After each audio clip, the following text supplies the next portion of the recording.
నమస్కారం శ్రవణ్ కుమార్ గారు. ఏటండి ఘోరం, ఒక టీడీపీ ఎంపీ ఫామ్ హౌస్ లో దొరికిపోయారంటే ఎక్కడికి వెళ్తున్నా మనం? వాట్ ఈస్ దిస్ దారుణం, వాట్ ఈస్ దిస్ సిడ్డూరం? ఇదే గనక ఆంధ్రాలో జరిగితే బయటకు వచ్చేదండి. ఏపీలో అయితే ఏం జరిగేది సార్? ఎంపీ గారిని తప్పించే పాత్ర గౌరవ హోమ్ మినిస్టర్ గారే తీసుకుంటారు, ఇంకా వేరే ఎవరు తీసుకోవాల్సిన అవసరం లేదు. ఒకవేళ ఏపీలోనే ఈ ఎంపీ గారు దొరుకుంటే మన హోమ్ మినిస్టర్ గారు ఏడ్ చేసేవారు. నెంబర్ 1 డైలాగ్ వెళ్ళిపోతుంది పోలీసుల దగ్గర నుంచి. అమ్మా, ఏలూరు ఎంపీ గారు డ్రగ్స్ పార్టీలు దొరికారమంటే 2 నిమిషాలు ఆయన పంపించేసేసేయండి ఇమ్మీడియట్ గా అని హోమ్ మినిస్టరే చెప్తుంది. అయినా ఏపీలో ఎందుకు జరుగుతుంది సార్? రాష్ట్రాన్ని గంజాయి లేని రాష్ట్రంగా మార్చేశారంట కదా. అన్ని శుద్ధ అబద్ధాలు. అంటే రాష్ట్రం గంజాయి లేని రాష్ట్రం కాలేదా?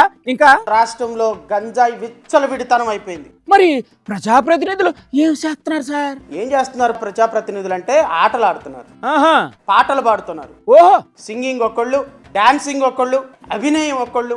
ఏమేమి క్యారెక్టర్లు చేశారు సార్? భీముడు పాత్ర ఒకళ్ళు, ధృతరాష్ట్రుడు పాత్ర ఒకళ్ళు, దుర్యోధనుడు పాత్ర ఒకళ్ళు. రోమ్ నగరం తగలడిపోతుంటే నీరో చక్రవర్తి పీడోలో ఆయించాడంట. గంజాయి బ్యాచ్ స్వైర విహారం చేస్తున్నారు విజయవాడలో. పోలీసులకు ఫ్రీ హ్యాండ్ ఇస్తే 48 గంటల్లో గంజాయి నిర్మూలిస్తాను అన్న ఉప ముఖ్యమంత్రి ఎక్కడున్నారు సార్? ఎక్కడున్నారయ్యా ఉప ముఖ్యమంత్రి గారు అంటే షూటింగ్ లో ఉన్నారు. మరి హోమ్ మినిస్టర్ గారు ఎక్కడున్నట్టు? హోమ్ మినిస్టర్ గారు ఎక్కడున్నారా అంటే మున్సిపల్ స్టేడియంలో విజయవాడ ఆడిటోరియంలో స్కిట్లు వేసుకుంటా ఉన్నారు. ఇంకెట్ చేయమంటారు సార్? మరి పవన్ కళ్యాణ్ గారు ఆ, ఆ.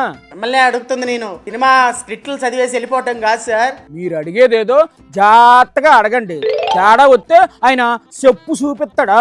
మీరు మాకు చెప్పులు చూపించిన అడుగుతాం, చాటలు చూపించిన అడుగుతాం, ఏం చూపించిన అడుగుతాం. సరే, చల్లకొచ్చి ముంత దాస్తారు ఎందుకు, అడిగేయండి. మహిళలు భద్రత ముఖ్యము, వాళ్ళ కోసం కఠినమైన చట్టాలు తీసుకొస్తాం, ఎవడైనా మహిళల మీద చేయేస్తే వాడిది కోసేస్తాం, నరికేస్తాం, తుడిమేస్తాం అని అన్నారు కదా. అబ్బో, మామూలుగా కాదు, బలమైన చట్టాలు తీసుకొస్తామని ఆవేశంతో ఊగిపోయాడు. అరవ శ్రీధర్ విషయంలో మీ పార్టీ ఏం చేసింది? 3 man కమిటీ వేసారుగా, ఇంకెట్ చేయమంటారు సార్? దీనికి మీరేసిన 3 man కమిటీ ఏమైంది?